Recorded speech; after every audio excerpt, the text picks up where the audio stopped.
So I want to just welcome everybody to the virtual world again tonight for what's the third in a series of five virtual programs that we are doing. The Western Office Department of Natural and Cultural Resources is doing as part of its, I guess you could say, Freedom exhibit. We have a exhibit open at our office now. Will be open to the public through the end of March, called Freedom, a Promise Disrupted, North Carolina, 1862 to 1901, which looks at the African American community in the state during that period of time, period of Reconstruction. We actually have on our website, and I'll put this in the chat box as Dr. Nash starts to speak here in a couple of minutes. That has information on the other three programs that we do. I guess it's two more. This is the third. We only have two more programs. We have one on March the 17th. Earl Imes, the curator of African American collection at the Museum of History in Raleigh, will be talking about Black Republicans in North Carolina and the convention of, I think it's 1861. Earl will be joining us. He's actually the curator, one of the curators of the exhibit that is at our office right now on display. And then on March 31st, we'll wrap it up with Dr. Dan Pierce, professor of history at UNC Asheville, and Ashley Whittle, who works at UNCA Special Collections there at Ramsey Library, will be talking with us, kind of giving an update about the Railroad and Incarcerated Laborer Memorial, or RAIL project, which is looking to basically document, memorialize, recognize the incarcerated laborers who died in the construction of the railroad from Old Fort up to Asheville, and that'll be on again on the 31st at the end of the month. And again, all of these last two will all start at 6:30 and run to about 8 is the time that we have slated for these. So I want to thank you, the folks that are attending, and I also want to thank again Dr. Nash for agreeing to talk with us tonight. And a couple of things about housekeeping is the chat box is open, so you can certainly use that for questions, but also the Q&A is available for you as well, so you can use that, really whichever you prefer. I will kind of monitor that, and as questions come up, we can fit them in as the talk goes, or we'll certainly have time at the end to talk about, to go over questions as well. So with that said, I just want to introduce Dr. Steve Nash, who's an associate professor of history at East Tennessee State University, who earned his master's degree from Western Carolina or his degree in history, I'm sorry, from Western Carolina in 2001, and his PhD from the University of Georgia in 2009. He's the author of Reconstruction's Ragged Edge, The Politics of Post-War Life in the Mountain South, published in 2016. I put that up in his last talk, and we'll do that again. Some information on the book in case anyone would have an interest in that. And I think with that said, I think I've covered everything I wanted to cover at this point. So I will mute myself and turn it over to you, Dr. Nash. Thanks, Jeff. It's great to be back and be talking again with everybody, and to be able to present this sort of talk about the Reconstruction era Ku Klux Klan in Western North Carolina. I always sort of preface this by saying that when I come in and talk about things on Reconstruction, I'm always sort of struck sometimes by the sort of reverberations or the echoes through time, and how Reconstruction remains a relevant, if underappreciated, topic in American history. So it's always great to be able to sort of meet with people, particularly in Western North Carolina. I talk to folks from Western North Carolina and talk about this part of the region's history. And this is the second one that I've done. The last time that I was here, I talked about sort of an overview of Reconstruction in the region. And I'm going to start with a little bit of a review, a little bit of a refresher for those who were here last time, or if you weren't with us last time, you can still watch the recording of the last one. This is kind of a quick overview, which is that Reconstruction, of course, is the period that starts more or less during the Civil War.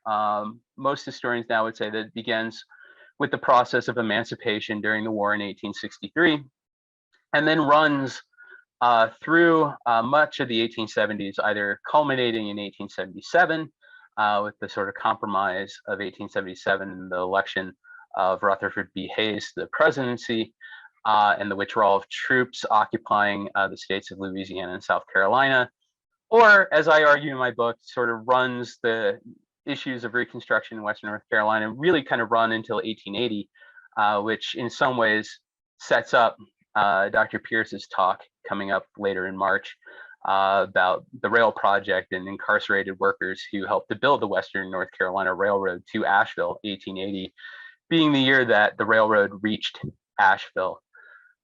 Broadly speaking, Reconstruction is about two things. It is about the restoration of the former Confederate states to the Union, which includes, obviously, North Carolina, the states that had seceded from the Union and gone on to form the Confederate States of America and waged war for 4 years attempting to achieve independence. Following their defeat, they need to be readmitted, reintegrated, restored to the Union. And there's a lot of debate about what that will look like.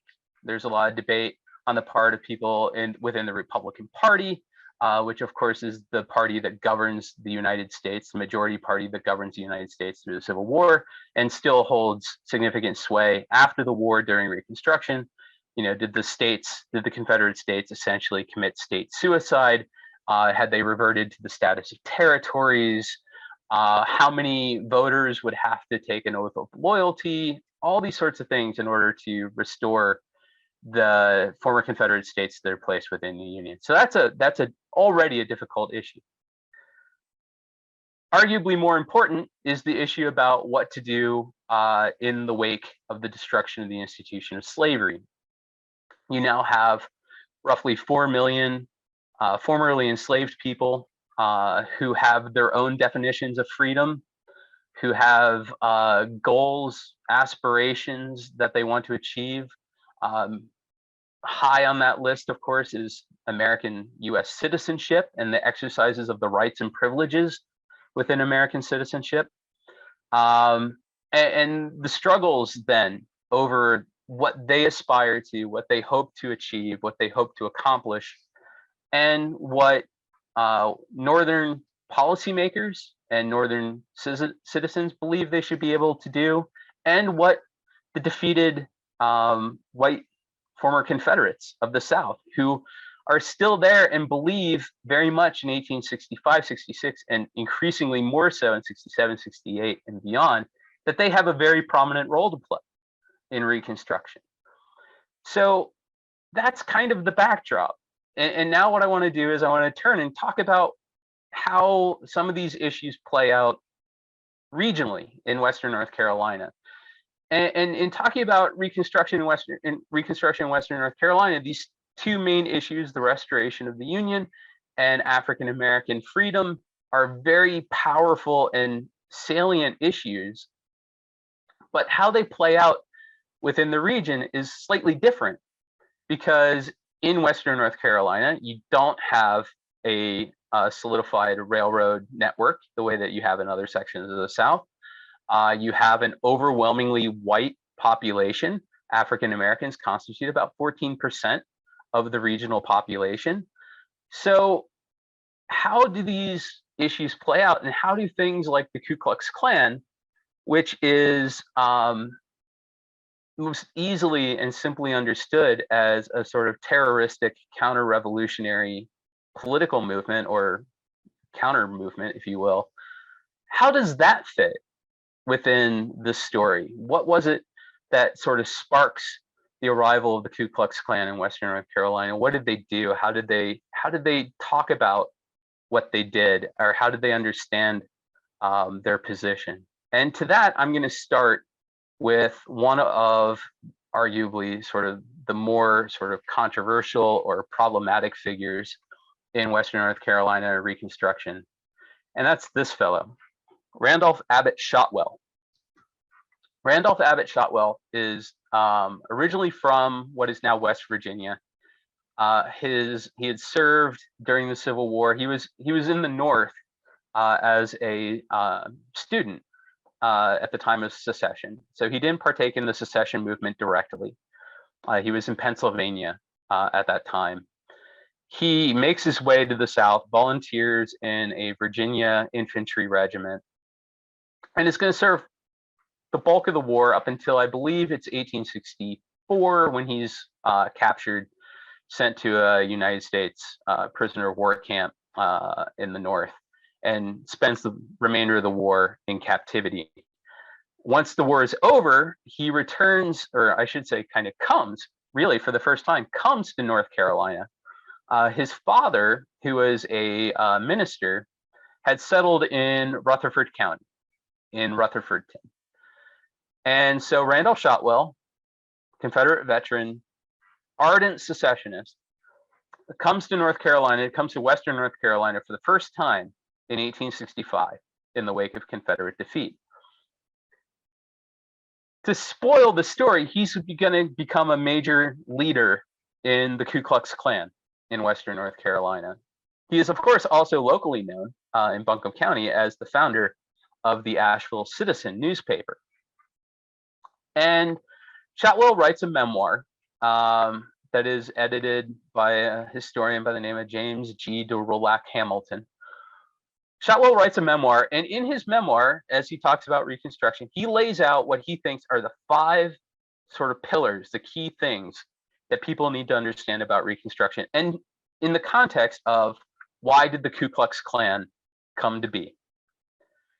And here they are sort of alongside his picture is, first, the Freedmen's Bureau. Second, military occupation and military reconstruction, also known as Congressional Reconstruction or Radical Reconstruction. Third, the coming of the carpetbagger, Northerners, specifically Northern Republicans who came into the South, popularly derided as coming in with their carpetbag, sort of the satchel, and then setting up and trying to seize office and wealth in the South. The Union League, and then the Ku Klux Klan. And I think what's interesting about this, right, is in some ways Shotwell means this in a sort of linear way, right? He puts it forward in a linear way, which is, if you want to understand where the Ku Klux Klan comes from, you have to understand that first came the Freedmen's Bureau, then came military occupation or Reconstruction, then came these Northern Republicans into the South, then a Union League, which was a organization that was a biracial organization, essentially to unite Republicans, white and black, in the South and in North Carolina. And then from that, from in the sort of response to 1 through 4, comes the Ku Klux Klan. Shotwell and others would argue that the Ku Klux Klan was a justified, it was a legitimate response to essentially illegitimate power. That when citizens sort of have their natural rights trampled upon by an oppressive government, which is how Shotwell and others would depict the Republican government that will emerge in North Carolina during Reconstruction, when they have their rights essentially being trampled upon by an illegitimate or imposed government, that they have the right, sort of the natural right, to resist and to push back against that government. Now, that's the sort of veneer. We're gonna come to Shotwell a little bit later as well. I'm gonna kind of come back to him as well. But these are sort of his things, right? Federal power came into the region, came into the state, seized control, ostensibly from white elites, the old governing authority, and did so with the assistance of African Americans, and as such were dubbed illegitimate, foreign, and in his mind justifies Ku Klux Klan resistance and violence. Now, to sort of juxtapose Shotwell, I want to kind of give you the flip side of this image. And this is a fellow who I've been working a lot on lately, and his name is Virgil Stuart Lusk. You will not find Lusk Avenue, Lusk Street, Lusk Road anywhere around Asheville. His house sat on what is now College Street as it gets close to Tunnel Road. And the tunnel sat right up on that hill where I think there's a series of office buildings. And I think it's actually roughly the same place that I took the GRE again when I was a master's student at Western Carolina University.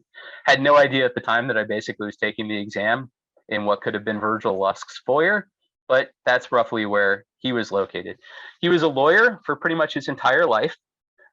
He studied and passed the bar in the late 1850s, set up shop first in Marshall and then later in Asheville.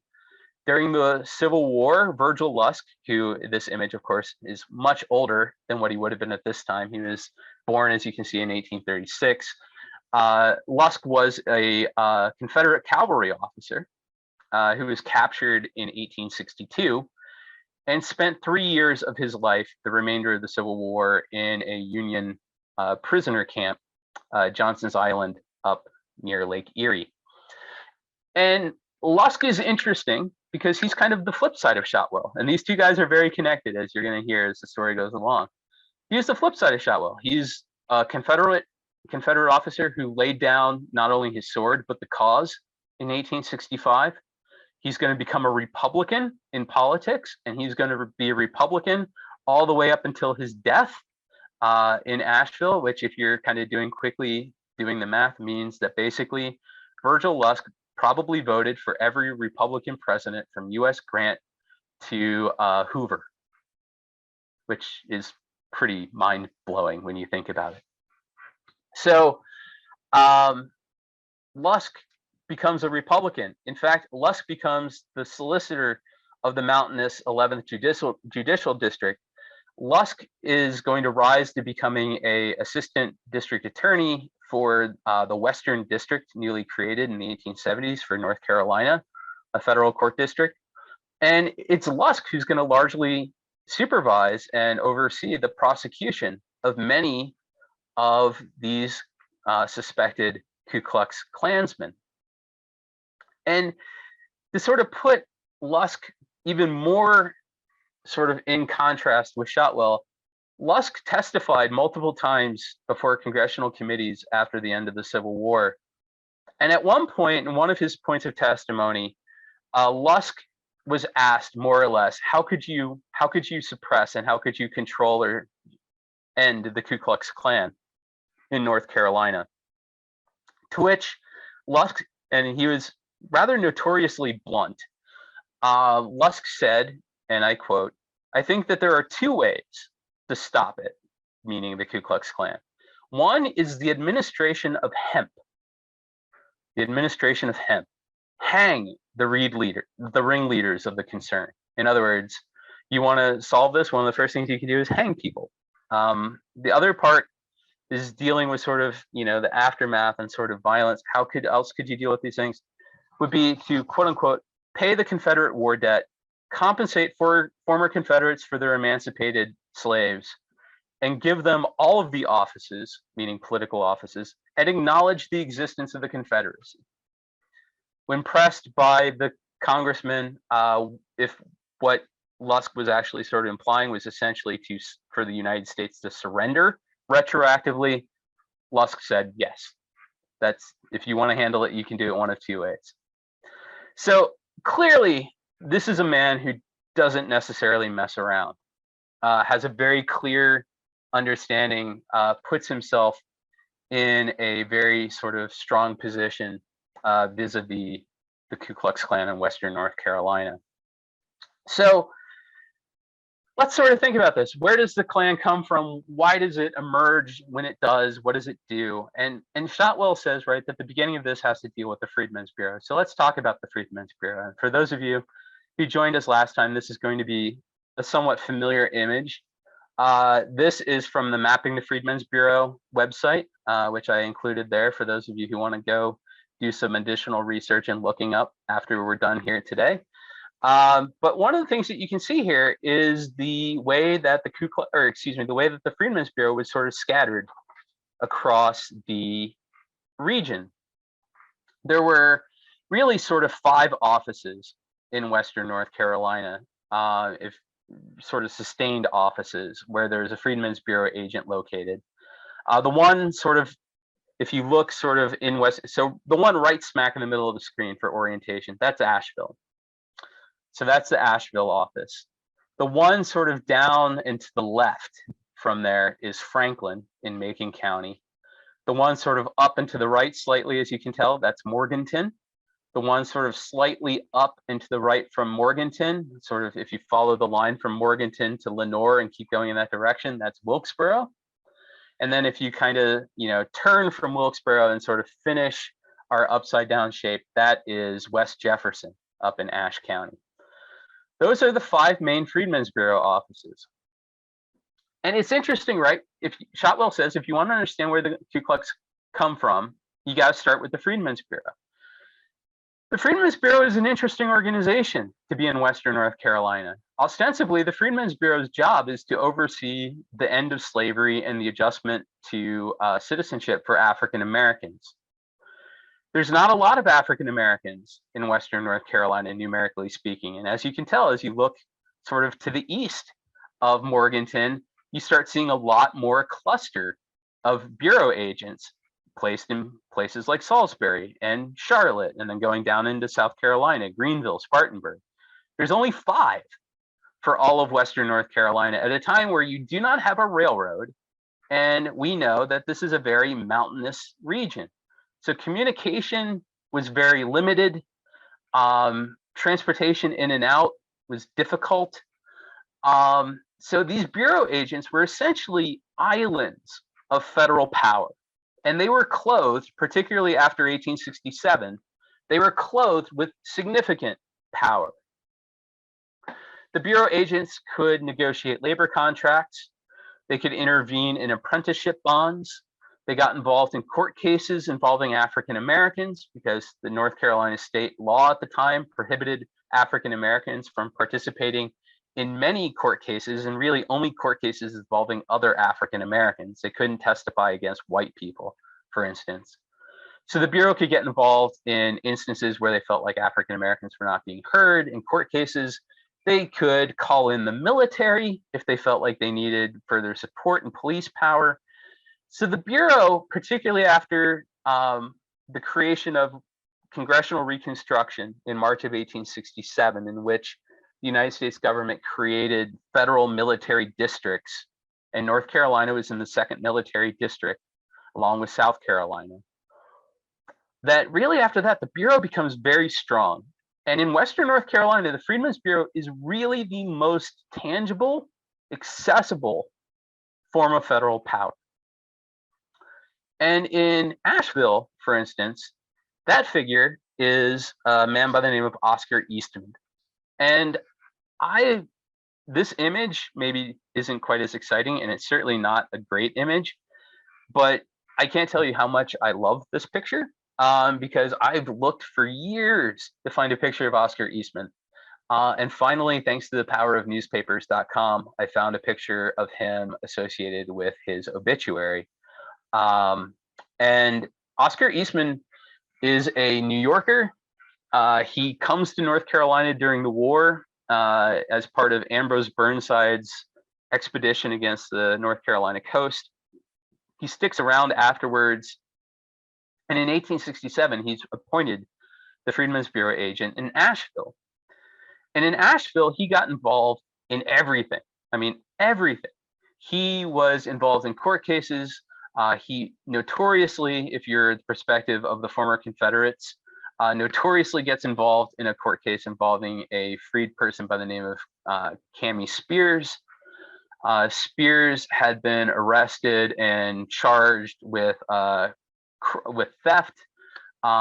It was very unclear as to whether or not Spears had actually done anything. Spears himself said that he was just riding along with Union soldiers in 1865, and that the Union soldiers confiscated a horse. And then after the war, Spears was prosecuted for horse theft. Eastman intervened in the case, which was tried by David Coleman, who is Virgil Lusk's predecessor as the court solicitor. His case was overseen by Augustus Merriman, who was the judge, and they convicted Spears of theft. Eastman intervened, said that it was unfair, unjust that Spears was not allowed to testify in his own behalf. Eastman called in the military to intervene in the case, and ultimately, based on Spears' testimony, Eastman's investigation, the military officials overturned the conviction.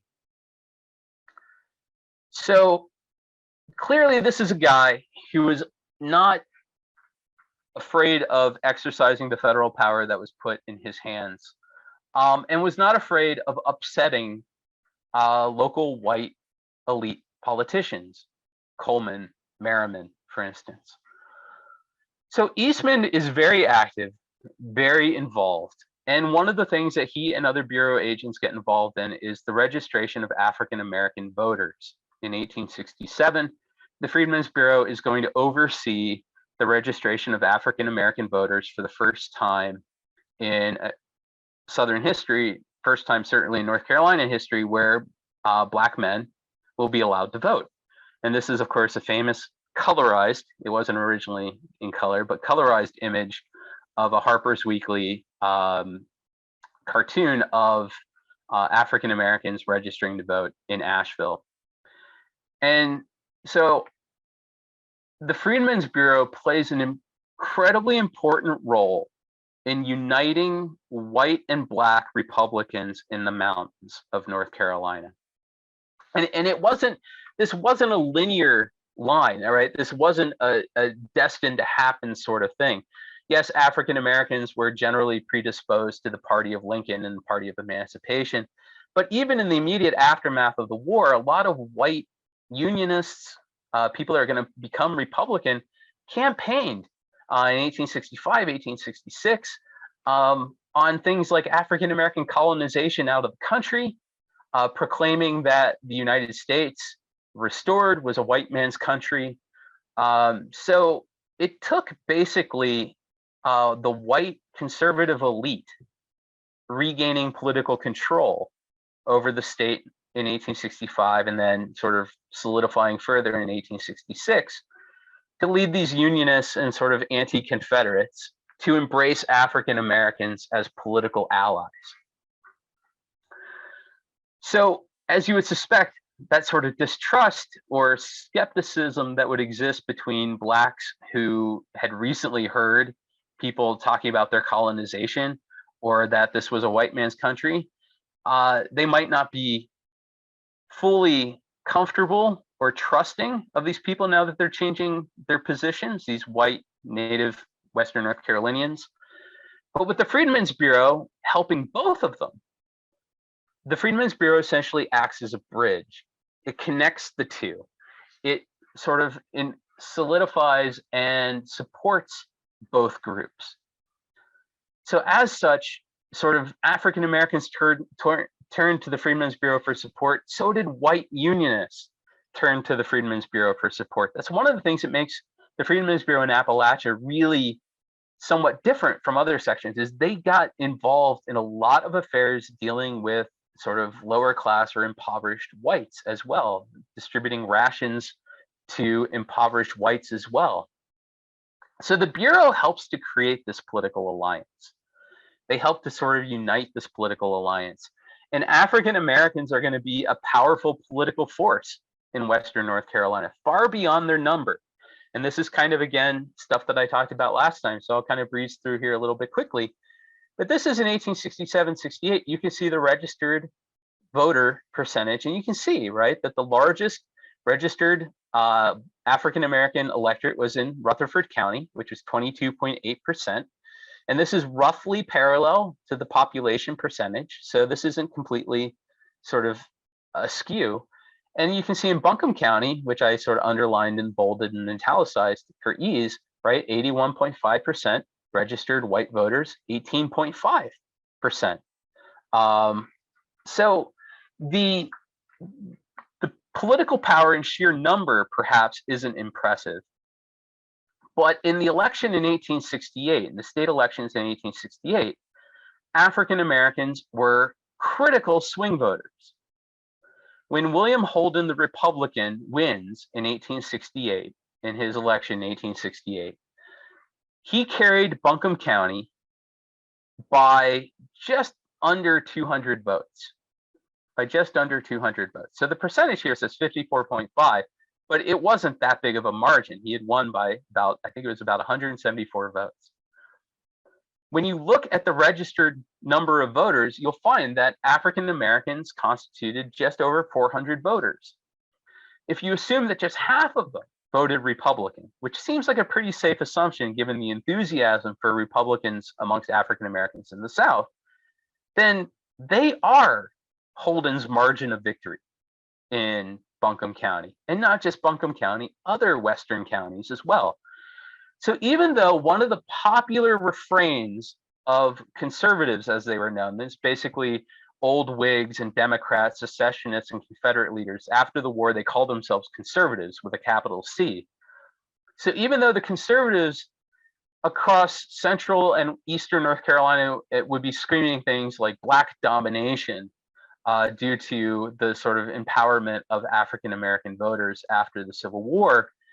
In Western North Carolina, we're not necessarily seeing, or I don't necessarily see, initial cries over African American political domination. And then in 1868, the registration, the vote, it's all of a sudden they're like, oh yeah, that happened. African Americans swung the vote. And then you really start to see things start to unravel. Right? The alliance and use of the Freedmen's Bureau coming in, creating this white and black Republican coalition, and not really creating it, I should say really facilitating it, supporting it, nurturing it, with the use of the military and the power invested in the Freedmen's Bureau and the military under congressional Reconstruction. The conservatives start to sort of recoil, right? They start to hear the refrain of the bottom rail on top, that these former enslaved people are now in positions of authority. They are politically empowered. They are exercising their freedom, and this has had a profound impact, right? This has had not just the sort of local affairs of, this has had an impact on state politics. And you're going to start to see the reaction coming quickly. And the reality is that the Ku Klux Klan is in North Carolina, certainly in 1868. And it's in Western North Carolina in 1868. And it's kind of slowly building. It's kind of slowly building and spreading and asserting itself. What you see here, the sort of image on the right, is an actual Ku Klux Klan threat that was fairly widely administered to a African American carpenter in Waynesville, to a federal official, which I'll talk a little bit more about, and then popped up in some other places as well. Ultimately, Oscar Eastman in Asheville gets a hold of it, passes it on to the military authorities so that they can be aware of it. The reading, the language of it, as you can read over it, sort of culminates with this idea that when darkness reigns, then is the hour to strike. The idea basically being is that African Americans and their quote unquote Black Republican allies have seized control of the state. They are now, in control. And I use the word seize because that's how they would kind of see it. These, of course, were democratically elected officials, a democratically elected government. But to the conservatives, the sort of alliance and the sort of seizure of power is what they thought was happening, because a lot of former Confederates were disenfranchised. They were not allowed to participate in elections or hold office. Zebulon Vance was not allowed to run or hold office at this point. So you begin to see the response. And I'll give you a couple of sort of examples of the response of where it comes and what happens. In Jackson County, down in the southwestern corner, the Freedmen's Bureau agent who is in Franklin also oversaw Jackson County.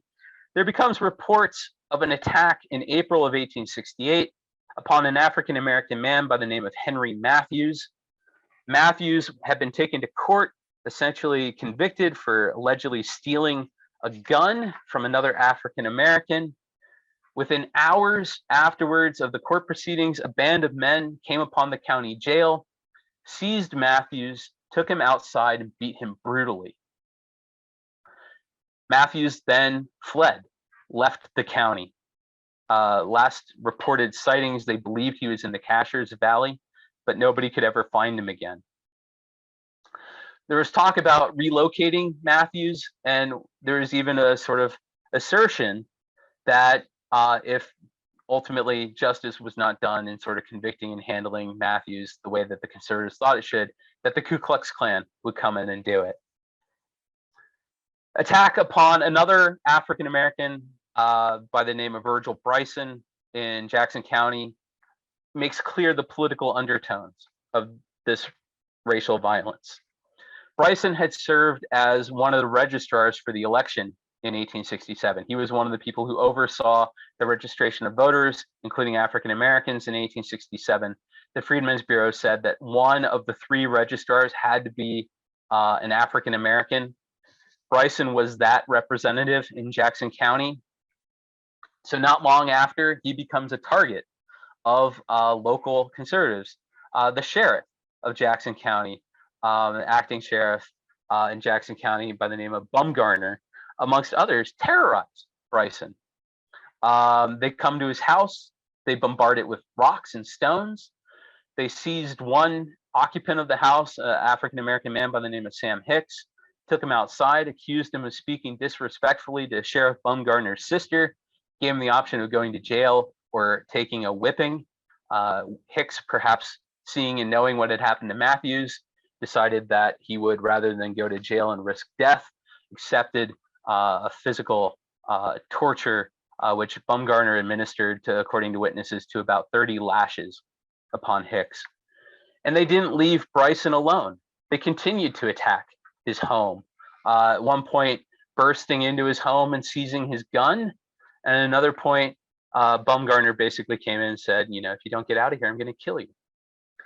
So there's racialized violence already percolating in places like Jackson County, a solidly sort of conservative Democratic county at this time, and African Americans being targeted for their political actions, their alliance with the Republicans. Oscar Eastman said in 1868, shortly after seeing this Klan threat, that African Americans in Buncombe County, everywhere they traveled, were going armed and were essentially preparing for war. And in sort of Madison County, there is a white unionist turned Republican by the name of A.B. Sams, who wrote to Governor-elect William Holden in 1868 that if Union men or federal troops were not sent out to Madison County, there's going to be a slate of Republicans assassinated by the Ku Klux Klan. And in his estimation, Sams wrote to Holden that the Ku Klux, the conservatives, would do everything that the devil can suggest to regain power. So things are starting to spiral in 1868. It sort of, I don't know if it sort of climaxes or if it's a sort of clear indication of their power, that in 1868, on the day of the federal elections in Asheville, there is an election riot. Ostensibly, this has often sort of been talked about in whether or not this stemmed from an African-American man who tried to vote the Democratic Party. But what seems more plausible, and one of the more sort of contemporary events and accounts that we have of this, is that events in Asheville in election day of 1868 seem to stem from an African-American man by the name of James Smith being told that he wasn't allowed to vote because of a prior felony conviction, which he disputed.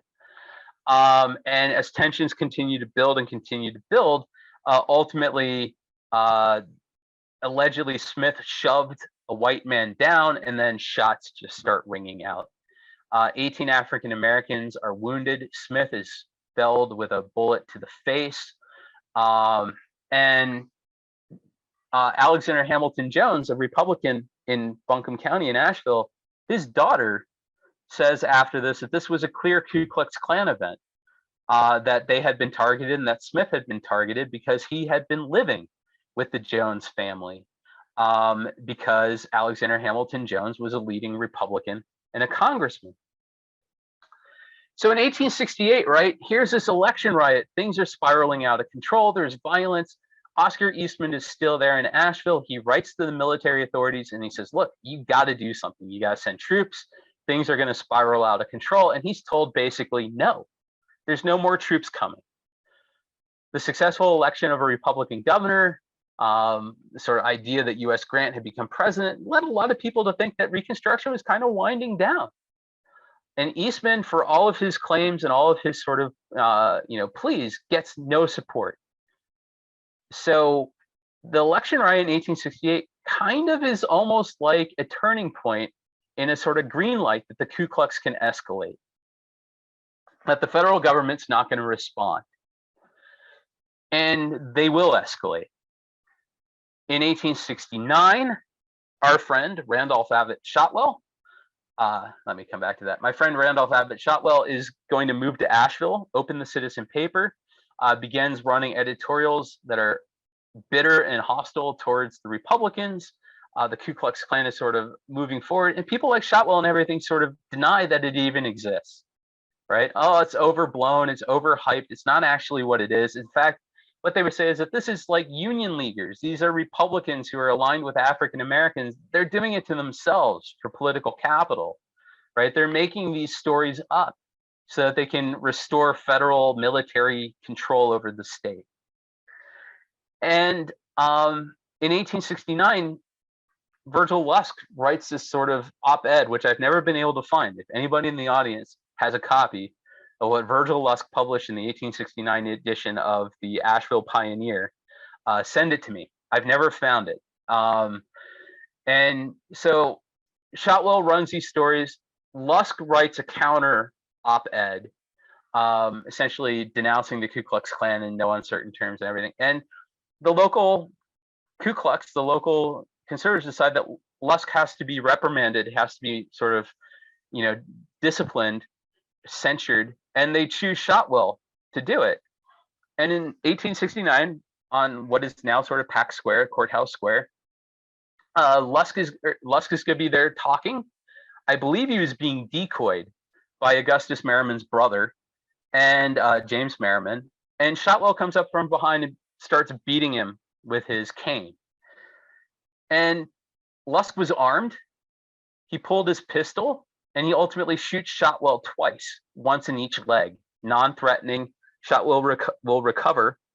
Ultimately, Shotwell then throws down his cane, puts his arms up and says, I'm unarmed, and sort of gets led away by people, sympathetic political allies. And Lusk is going to be tried and convicted and fined $5 for firing his pistol in town limits. Lusk is going to continue to go on to do what he does, prosecuting Klansmen. Shotwell is going to continue to go on doing what he does, but he relocates to Rutherford County, purchases a newspaper there. They calls the Rutherfordton Vindicator, leaves Asheville. And in 1870, he's down in Rutherford County, and things are starting to spiral out of control. And I should point out here as sort of a plug for my good friend Bruce Stuart, another excellent book that you all should look at, that one of the appeals as well for the Ku Klux in Western North Carolina was to resist federal whiskey tax and distillation taxes. So the Ku Klux actually also recruits a lot of people in sort of resistance to this federal whiskey tax. But I would actually connect this back to Shotwell and show that this connects to Shotwell's criticism, because the Freedmen's Bureau and the military were actually often the ones who were caught in the middle of that. Because the Freedmen's Bureau is giving rations to people who are hungry and impoverished. And this was a big power struggle between people who are using corn to distill it for whiskey to make money during the sort of depressed time after the Civil War, and the Freedmen's Bureau that's trying to feed people. And the Freedmen's Bureau actually gets involved in a lot of these instances with distillation and trying to suppress distillation so they can have corn to make bread. And they're the ones who are also calling in the military to go out and try to suppress this. And that, again, intrusion of federal power is another reason why a lot of people in Western North Carolina, a lot of white conservatives, turned towards the Ku Klux Klan and sort of resist this intrusion of federal power. And the Klan surges in 1869, 1870. There's instances in Buncombe County, which I talked about last time. George Brooks He was attacked in the middle of the night. Ku Klux, he's an African-American man. Ku Klux came to his home, broke down the door, or came through the door. He hid under the bed. They began to attack his wife. He comes out from under the bed with an axe. He attacks the one Ku Klux with the axe, buries the axe in the man's back, pulls it out, throws it at another one, sort of defending his home. That got all sorts of sensational write-ups around Asheville during this time. Other African Americans attacked across the region, and also white Republicans in Rutherford County, down where Shotwell is now calling home in 1870, 71. And white Unionist Republican by the name of Aaron Biggerstaff was attacked multiple times by the Ku Klux. At one point, one witness said that they put a bottle of flammable liquid on his head, lit it, and then it exploded. They at one point said that Biggerstaff was rendered the most abused piece of human flesh that they'd ever seen. He was attacked at least twice. One time where he was trying to get to court to testify against the Ku Klux. And then in 1871, sort of the climax point for the Ku Klux in Western North Carolina is their raid upon the county seat of Rutherfordton in Rutherford County. This was a joint operation between Western North Carolina Ku Klux, probably coming from Cleveland County, as well as sections of Rutherford County, but also a large number coming across the border from South Carolina in Spartanburg area. And they descended upon Rutherfordton because they were targeting Aaron Biggerstaff. They're targeting a couple other individuals, and notably a Republican leader by the name of James Justice. And they broke into Justice's house, dragged him out in the middle of the night, beat him, threatened him, and they wanted to kill him. And at one point they had cracked him across the skull and he was bleeding profusely. And one of the leaders of the Ku Klux allowed him to sit down and said, and I'm going to use modern language, but you can imagine what they actually said. The Klan leader who was talking, who said, "This is good for you, it'll do you good. It's the African-American blood pouring out of you now." And Justice said that the person who said that to him was using this sort of shoddy Irish accent to try to disguise his voice. Well, the person who ultimately that was accused of being, and the person who'd be convicted for their role in this, was none other than our friend Randolph Shotwell. And Shotwell is going to be prosecuted, and he's going to go to jail. He's going to be sent to a federal penitentiary in Albany, New York. And they failed ultimately. They attacked Justice. They attempted to sort of quell the Republican power in the state. And what's interesting about the Ku Klux is, while across the state they're going to have this sort of broad impact, and they're going to certainly intimidate and drive people from the polls in Western North Carolina, they actually don't fully succeed, because they're going to get sort of into a showdown with the Republican governor, William Holden, who's the fellow that you see on your left, and a East Tennessee Unionist by the name of George Kirk. And Kirk and Holden are going to attempt to suppress the Ku Klux Klan, and this is going to get using state militia and counties being declared in martial law. None of the Western counties are declared in martial law, but Western North Carolinians made up a large number of Kirk's force. And what's really interesting about this is that Kirk his men are going to cross a line, and they're actually going to arrest a newspaper editor who is outside of their sort of area of operation, and be accused of sort of violating civil rights and ultimately violating due process and writs of habeas corpus. And this is going to result, that action is going to result in William Holden being tried for impeachment in 1871, and he'll be impeached. In fact, we're coming up on the anniversary. He's impeached and removed from our office on March 22nd, 1871. And, the articles of impeachment were introduced by a Klansman. They were largely prosecuted by people sympathetic to the Ku Klux, and he's removed from office and barred from ever holding state political office again as a result of the Kirk Holden War. so-called Kirk Holden War. And really, it's the sort of Kirk Holden War, and it's the sort of raid on Rutherfordton that's kind of the climax, because it's at that point that the federal government kind of wakes up again and realizes that telling the governor of North Carolina to handle it on his own was not going to be enough. And you're going to see the use of federal troops, arrests, and ultimately Klansmen taken to court, charged and tried, and many of them sort of under the watch of our friend from earlier, Virgil Lusk. So the Ku Klux sort of peaks and is sort of peters out by 1872. But even then, they're not able to sort of quote unquote finish the job, if you will, because in 1872, with Holden out of office, Todd Caldwell, his successor, a Western North Carolina Republican from Morganton, Burke County, he's going to win re-election as governor in 1872. But what's interesting is he does it overwhelmingly with the support of Eastern North Carolina and Central North Carolina votes. He lost Western North Carolina. So you could perhaps argue that overall, the Ku Klux didn't accomplish their goal of overthrowing the Republicans completely in 1872, but they did, in fact, sort of help to flip the region back towards the conservatives, and now again going by Democrats in 1872. So as I sort of come back, I want to end by reviewing with my friend Randolph Shotwell here, and using Shotwell's own terms to kind of review and understand where this all comes from and how he understood it, justifying the Ku Klux Klan was kind of a pastime for Shotwell. In his memoir, he explained, quote, "It was nature's first law of self-protection to, quote unquote, seize the law into their own hands for the redress of grievances. The resistance to oppression," he wrote, "is one of the axioms of freedom."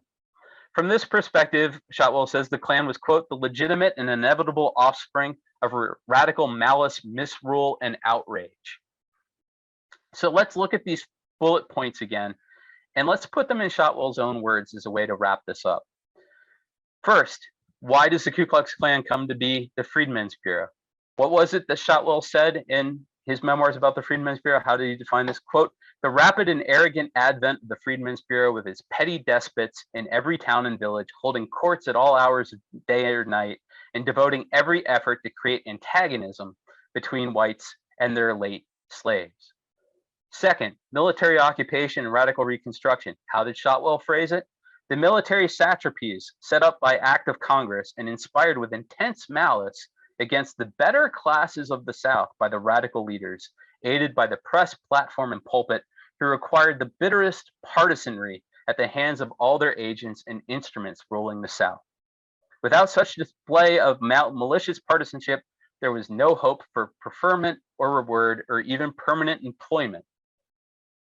Third, the coming of the carpetbagger, the Northern Republican, called by the quote unquote Bureau, so riffing again, blaming the Freedmen's Bureau, the bureaucrats, to seize and rend and tear the helpless people whom Grant's bayonets had pinioned to earth. The Union League, a biracial political organization helping to create Republican voters. He calls it the organization of a secret oath-bound league among the Negroes under the direction and control of the carpetbaggers as a means of more thoroughly carrying out the designs of the Bureau agents in respect to a conflict of races and the banding of the blacks for base purposes. This is a classic quintessential example of looking at your opponent and blaming them for what you yourself have done. Because then, his fifth point, the organization of the White Brotherhood, commonly called the Ku Klux Klan, as a defensive association to protect the women of the South against personal assault at the hands of the Negro assailants, who were protected by the United States representatives who more or less empowered them. That's how Shotwell put it. He ultimately saw that the Ku Klux Klan was based on this sort of issue of legitimacy, that this Republican government that was democratically elected, in his estimation, was illegitimate because it was done with the support of Northerners, federal power in the hands of the Freedmen's Bureau and the military, and arguably most importantly for Shotwell, with the assistance of African American voters. That's where the Ku Klux Klan came from. That's what they did during Reconstruction. At this point, I welcome any questions, comments, stories. If, I'm always open and happy to hear stories from people in the audience who perhaps have family connections or have done their own research. I'm always happy to hear stories, and of course, people can email me as well. So thank you very much. Thank you, Dr. Nash. Well, we don't have any questions in the Q&A right this minute. If anybody has something they'd like to ask, you can also raise your hand and we can unmute you. With a small group, you certainly could come on and ask your question directly if you'd like to. I think I'll ask this. When we did the first program with you earlier in the month, I think someone asked, or maybe you touched on it a little bit whenever you were answering a question from somebody, was kind of talking about parallels between now, some of the things going on that we witness in that particular period of time. And I know that I seem to recall you touched on a few things really quickly, but said, "Oh, well, maybe we could talk a little bit more about that at the next one." Yeah. So maybe for just a couple of minutes, if you'd like to just kind of expound on that a little bit. Yeah, I mean, I think one of the things that is really sort of a clear parallel, and how you can kind of look at what happened during Reconstruction is, what is it that people like Shotwell are doing?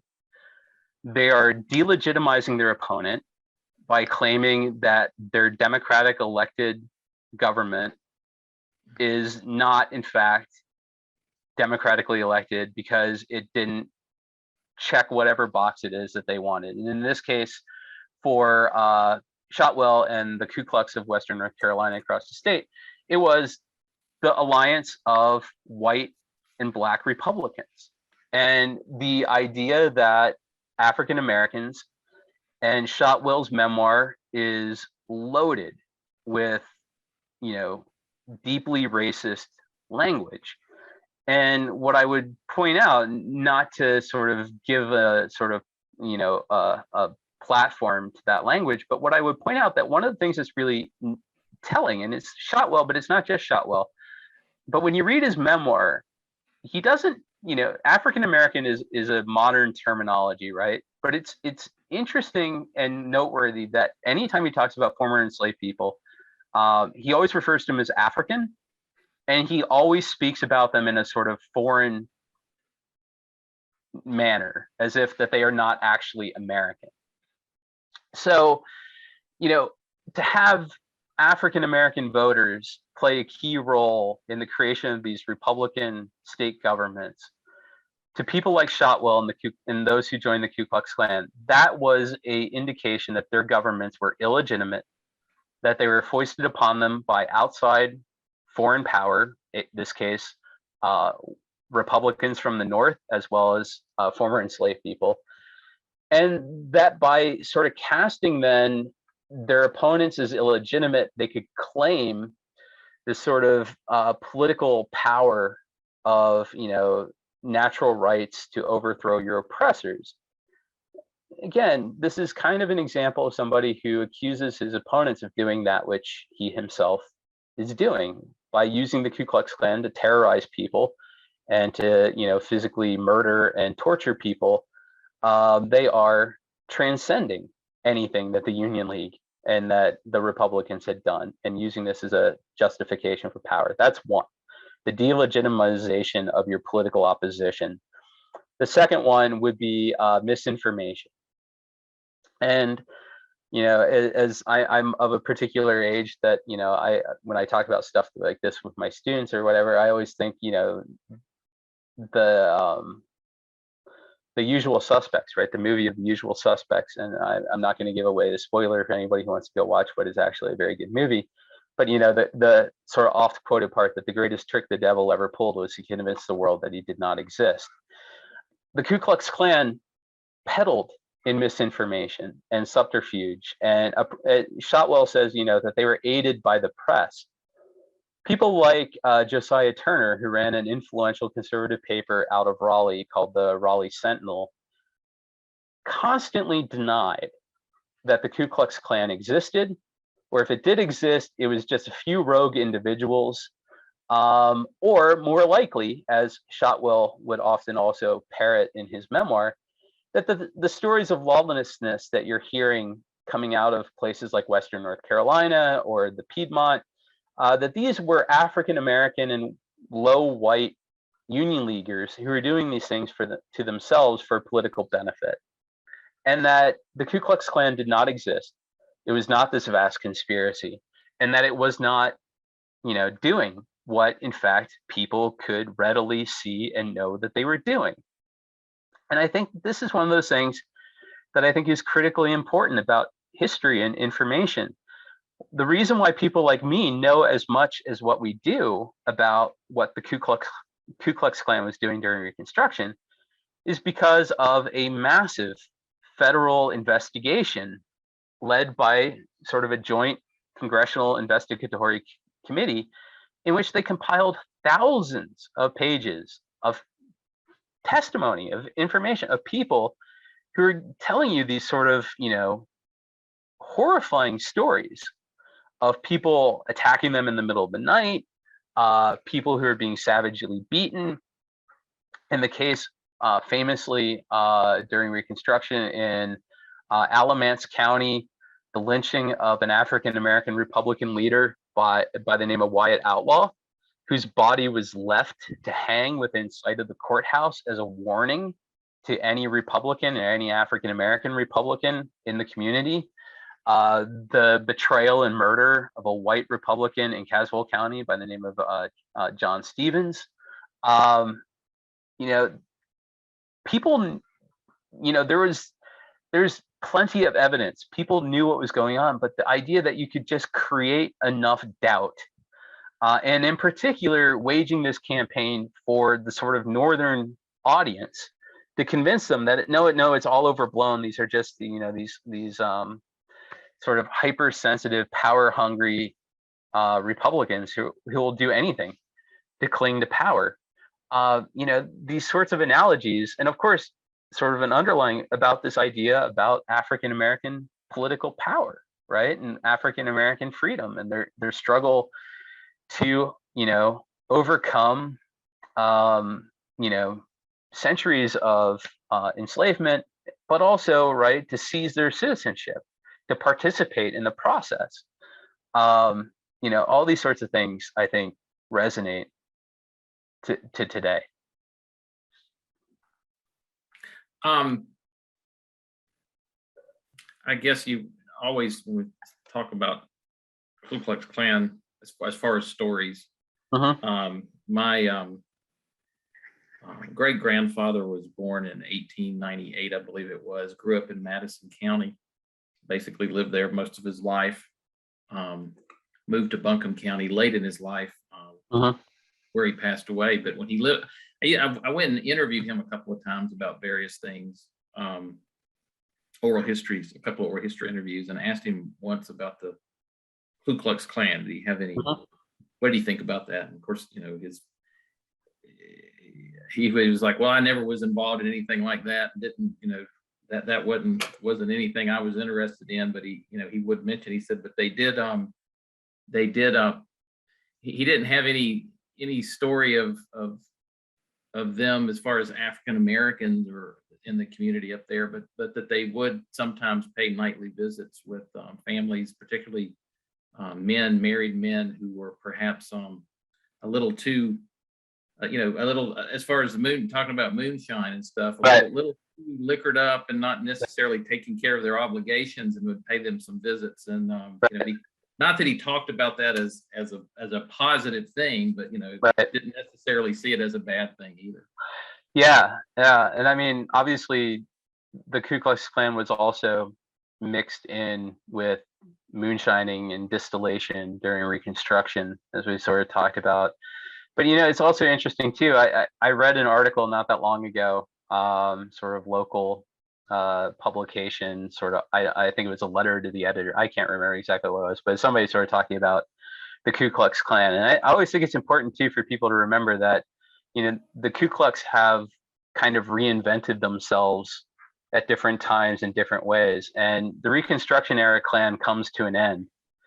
And then the name is sort of revitalized in the early 20th century. And you have the sort of, the second Ku Klux Klan, which has certainly similarities and, sort of a hereditary tie, but it's a different organization that had also sort of new elements to it. And, there's a really, for people who are kind of interested in it, there's a really great book by a historian named Nancy McLean called Behind the Mask of Chivalry, which is about the rise of the second Ku Klux Klan and sort of how they functioned.